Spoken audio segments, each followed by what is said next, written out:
దేవీం సరస్వతీం వ్యాసం తతో జయముదీరయేత్. అఖిలాండ కోటి బ్రహ్మాండ నాయకుడైనటువంటి స్వామి యొక్క పాదపద్మాలు నమస్కరిస్తూ, అలాగే త్రిభాషా మహాసహస్రావధాని మా అందరం కూడా ఏలూరికి గర్వకారణం అన్నమాట. గురువు గారి గురించి చాలా చెప్పాలి. ఎందుకంటే నేను ఇక్కడ 2 సంవత్సరాలు మహాభారతం చెప్పాను, అలాగే 1 సంవత్సరం భాగవతం చెప్పాను, 1 సంవత్సరం రామాయణం చెప్పాను, ప్రస్తుతం దేవి భాగవతం చెబుతున్నాను.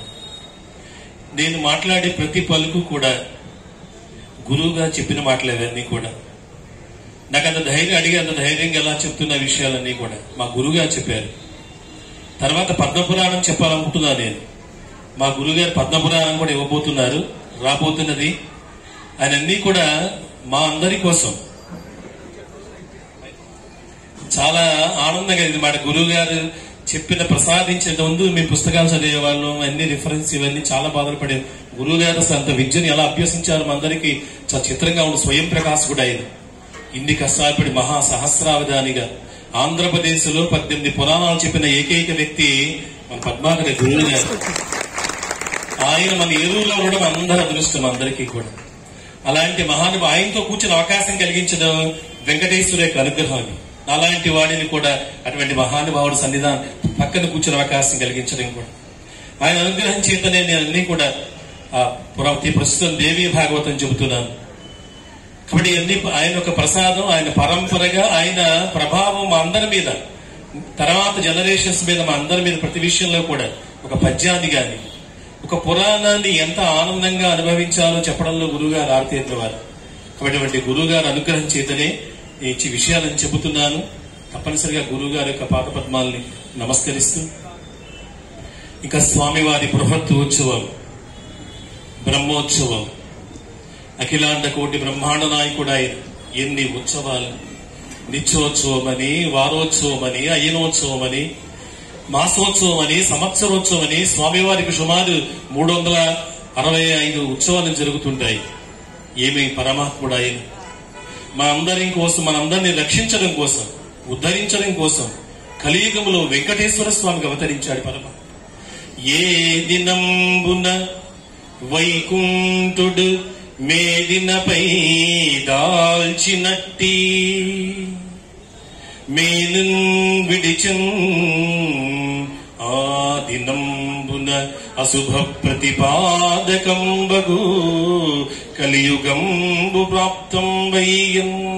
ఏనాడైతే పరమాత్ముడు ఈ లోకాన్ని వదిలిపెట్టి వెళ్ళిపోయాడు, వైకుంఠుడు ఈ లోకాన్ని వదిలి వెళ్ళిపోయిన రోజు, అప్పటి వరకు కృతయుగం నడిచింది. మహానుభావుడు పరమాత్మ ఉన్నంతకాలం కృతయుగం నడుస్తుంది. అటువంటి పరమాత్ముడు ఏ దినమున ఈ వదిలి వెళ్ళిపోయాడు, కలియుగం ప్రవేశించింది మాట. కలియుగం అశుభ ప్రతిపాదకం అని చెప్పాడు ఆయన.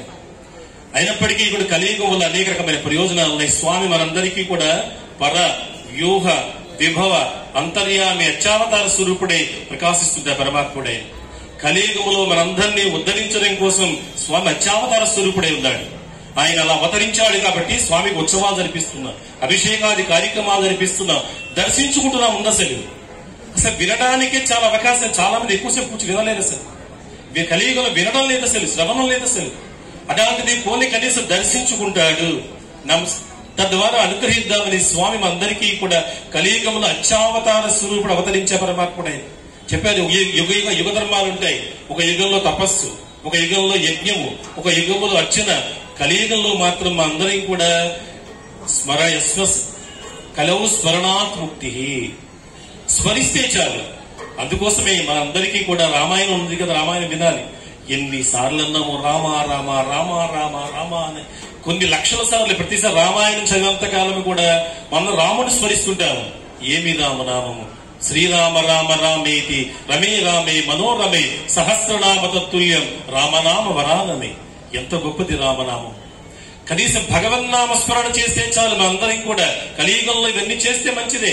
యజ్ఞములు చేయడం, పురాణములు వినడం ఇవన్నీ. ఎందుకంటే పురాణములు అంటే వినడం చేత స్మరిస్తుంటాం. కృష్ణుడు ఎన్నిసార్లు స్మరిస్తారు.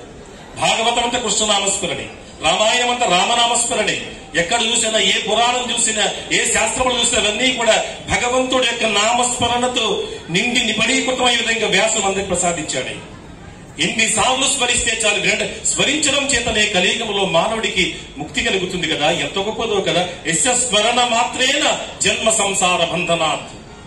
మానవుడు అనేక మనందరం పాపపుణ్య మిశ్రము చేతనే ఈ లోకములో మనుషుడిగా జన్మించాము.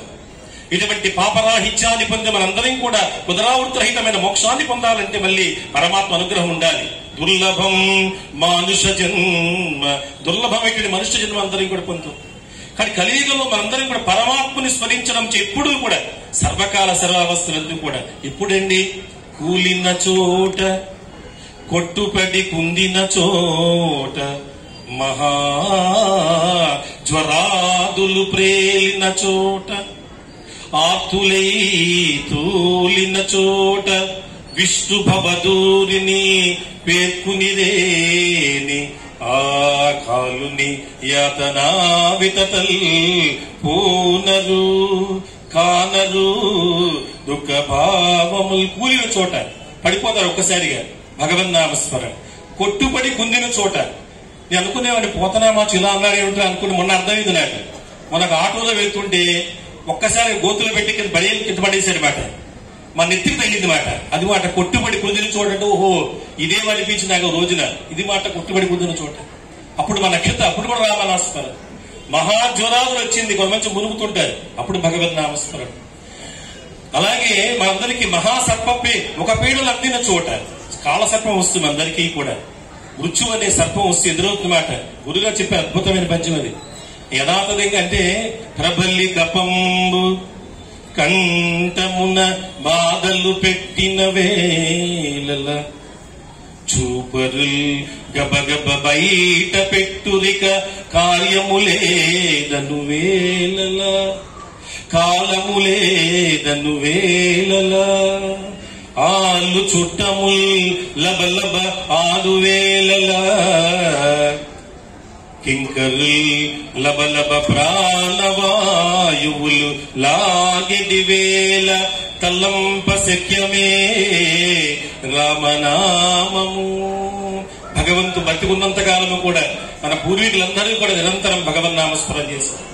కలియుగములో పురాణములు వినాలి, పురాణాలు ప్రవచనం చేయాలి. ఆ విధంగా పురాణాలు చెప్పే విధంగా మనందరం కూడా శ్రద్ధ తీసుకోవాలి.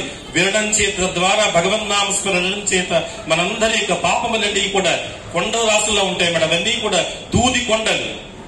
ఆ దూది కొండలలో ఒక నారాయణుని మహామంత్రం అనే ఒక అగ్ని గణం పడిందంటే మొత్తం అన్ని భస్మం అయిపోతాయి మాట. అటువంటి అద్భుతమైన నారాయణ మనందరం అజామిలోపాఖ్యానం ఉన్నాం కదా. బ్రహ్మహత్యానేక పాపాటవుల అగ్నికీలలు హరినామ కీర్తనములు. బ్రహ్మహత్యానేక పాపాటవులని దశింపజేసేది హరినామ కీర్తనలు. నారాయణ నారాయణ స్మరణ ప్రభాకర దీప్తి తీరవే షట్వద్గతి మిరతతులు. నారాయణ యొక్క నామస్మరణ చేతనే కలియుగములో కామ క్రోధ లోభ మోహ మదమాస్యమన 4 శత్రువులు ఉంటాం అందరికీ కూడా. వీళ్ళన్నీ కూడా ఒకటి పట్టుకుంటే చాలు. ఒకటి పట్టుకుంది రావణాసురుణ్ణి, ఆయన అంతం చూసి వదిలిపెట్టలేదు.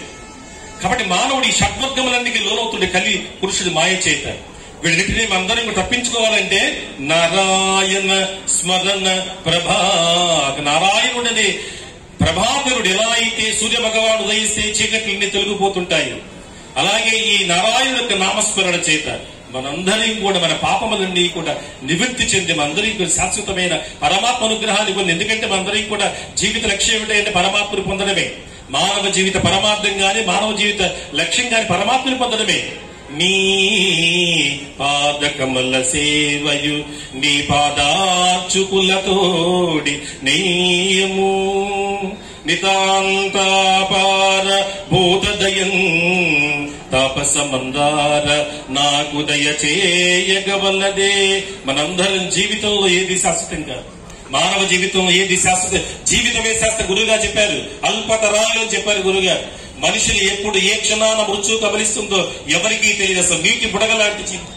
అటువంటి మానవ జీవితాన్ని మనందరం కూడా సార్థకత చేకూర్చుకుని నిరంతరం భగవన్నామ స్మరణ చేసి పరమాత్మని పొందడం కోసం ఇవన్నీ కూడా ఎలా అయితే నీటి మీద తామరాకు బొట్లు ఎలా ఉంటుందో అలాగే మన జీవితం అన్నిటినీ కూడా పరమాత్ముడికే సమర్పించి అన్ని ఇచ్చినవాడు నువ్వే పరమాత్మ, శరీరాన్ని అలాగే అన్నిటినీ కూడా విద్యని ఇవన్నిటినీ కూడా ఇచ్చిన నువ్వే, నాదంటూ ఏమీ లేదని లోకములో వైరాగ్య భావన చేత నిరంతరం భగవన్నామస్మరణ చేసి పరమాత్ముని పొందడమే మానవ జీవిత పరమార్థము, పరమ లక్ష్యం.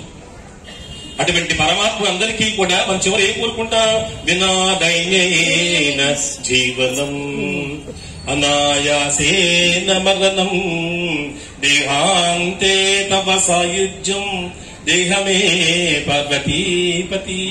ఎంత శుభదనం ఈ రోజున. కదా అందరం చివరిలో అందరూ ముక్తిని కోరుకుంటారు. దేహాంతే తవ సాయుధ్యం, ఇటువంటి ముక్తిని కలిగించి మా అందరికి పరమాత్మ అనుగ్రహం కలిగించేది భగవన్నామస్మరణము. అటువంటి నామస్మరణ చేద్దాము. పురాణములు ఇవన్నిటినీ కూడా బాగా వినేలాగా మనందరం కూడా కృషి చేసి ఆ పురాణం వినడం చేత నిరంతరం కూడా భగవంతుడి యొక్క నామస్మరణ చేసి మనందరి కూడా ముక్తిని పొంది ఆ సాక్షాత్తు శ్రీనివాసుడి యొక్క అనుగ్రహాన్ని పొంది తరిద్దాము.